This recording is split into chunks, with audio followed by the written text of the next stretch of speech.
Bernhard Riemann nació en 1826 en Brest-Lens, un pequeño pueblo del reino de Hannover. Su vida transcurrió en una época de grandes convulsiones políticas. Alemania aún no existía como nación unificada y el recuerdo de las guerras napoleónicas estaba fresco. Su padre había combatido contra el ejército francés y tras la guerra se convirtió en pastor luterano.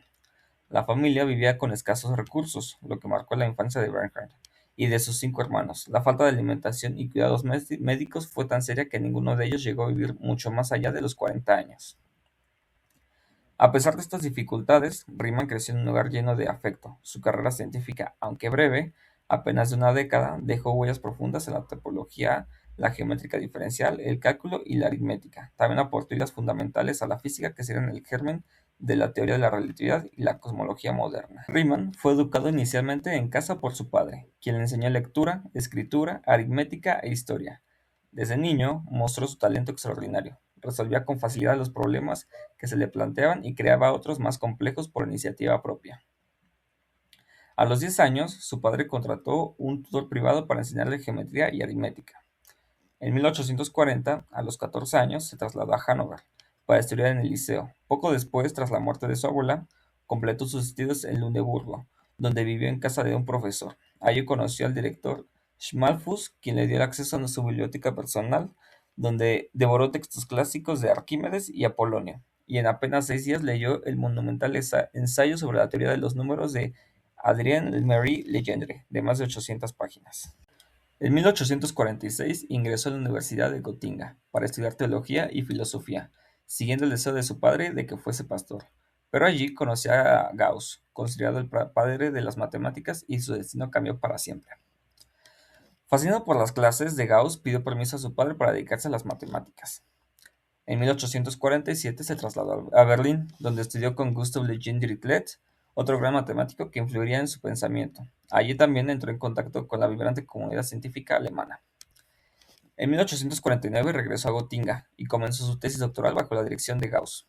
En 1851 presentó su trabajo Fundamentos para una teoría general de las funciones de una variable compleja, donde introdujo las superficies de Riemann, un concepto revolucionario que permitió visualizar y clasificar funciones complejas. Este trabajo sentó las bases de la topología moderna y del cálculo complejo.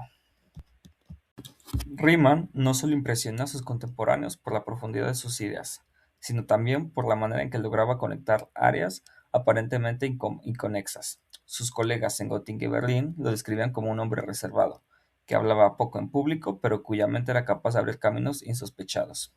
Cuando presentó su tesis de habilitación en 1854, incluso Gauss, ya anciano y considerado el mayor matemático de su tiempo, quedó sorprendido por la audacia de sus planteamientos.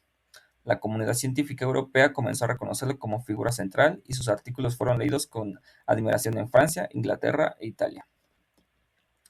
Muchos matemáticos de la época afirmaban que Riemann había inaugurado una nueva forma de pensar las matemáticas, más cercana de la intuición geométrica y a la visión física del mundo que a los métodos puramente algebraicos o tradicionales. En 1854, Riemann expuso su tesis de habilitación, creando los fundamentos de la geometría diferencial. Allí planteó una pregunta fascinante: ¿cómo saber si la Tierra es curva sin salir de ella? Introdujo el concepto de variables diferenciales y mostró que era posible deducir la curvatura de un espacio desde dentro, sin necesidad de observarlo desde fuera. Estas ideas serían la base de la relatividad general de Einstein. Riemann imaginó que el universo mismo podía ser curvo, y que la luz no viajaba necesariamente en línea recta, sino siguiendo las geodésicas del espacio. En 1857 publicó La teoría de las funciones abelianas, elogiada en toda Europa, y en 1859 presentó su célebre artículo sobre la hipótesis de Riemann, vinculando la distribución de los números primos con una función de variable compleja. Este problema sigue siendo hasta hoy uno de los más importantes y no resueltos de la matemática. Su capacidad para conectar eras distintas, aritmética, análisis complejo y teoría de números fue única. En apenas una década de trabajo creó conceptos que aún hoy son pilares de la ciencia. Riemann definió lo que hoy conocemos como la integral de Riemann, publicada en 1868.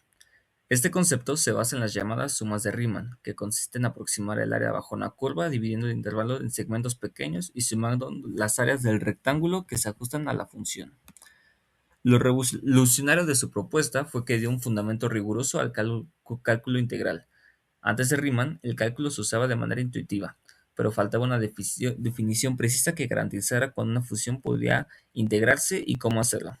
Con sus sumas, Riemann estableció un método general que permitía estudiar funciones de manera sistemática.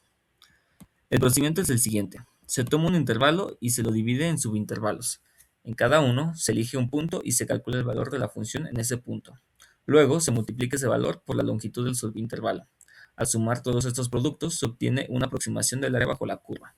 Cuanto más pequeños sean los subintervalos, más precisa será la aproximación.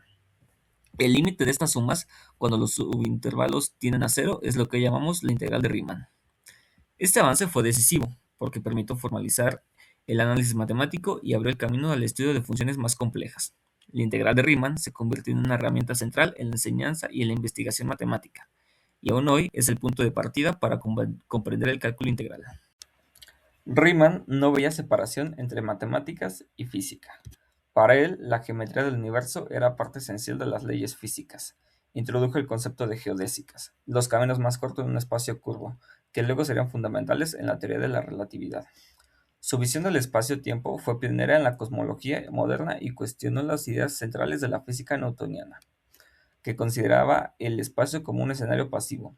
Riemann entendía que el espacio mismo tenía estructura y curvatura, y que esa geometría influía directamente en los fenómenos físicos. Estas ideas, aunque abstractas, fueron retomadas por Einstein más de medio siglo después. Sin Riemann, la relatividad general no habría tenido las bases matemáticas necesarias. En 1859 asumió la cátedra de matemáticas en Gotinga, sucediendo a Gauss y Dirichlet, lo que muestra el reconocimiento que ya tenía en vida. En 1862 se casó con Elisa Koch, pero poco después se enfermó de pleuritis que derivó en tuberculosis. Murió joven, en 1866, a los 39 años, en Selasca, Italia. Su hija Aida quedó huérfana de padre siendo apenas una niña.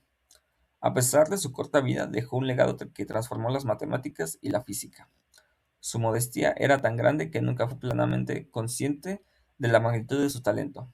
Como escribió un historiador, su incapacidad para darse cuenta de la magnitud de su propio talento era tan característica de él como su casi patológica modestia. Hoy, cada vez que hablamos de superficies de Riemann, de variedades diferenciales o de la hipótesis de Riemann, recordamos un hombre que, en apenas una década de trabajo, cambió el rumbo de la ciencia. Riemann buscaba comprender el funcionamiento del universo y creó herramientas que aún hoy guían a la ciencia. La hipótesis de Riemann sigue siendo un misterio, pero su pensamiento nos recuerda que las matemáticas son la llave para entender la realidad. Como dijo Gauss, Riemann ofrece pruebas convincentes de que posee una mente creadora activa, verdaderamente matemática, y de que es dueño de una gloriosa y fecunda originalidad. Su vida breve pero intensa nos inspira a mirar más allá de lo evidente y a imaginar nuevas formas de comprender el mundo. Bernhard Riemann fue sin duda uno de los genios que nos enseñó que las matemáticas no son solo números, sino una forma de descubrir la esencia del mismo universo.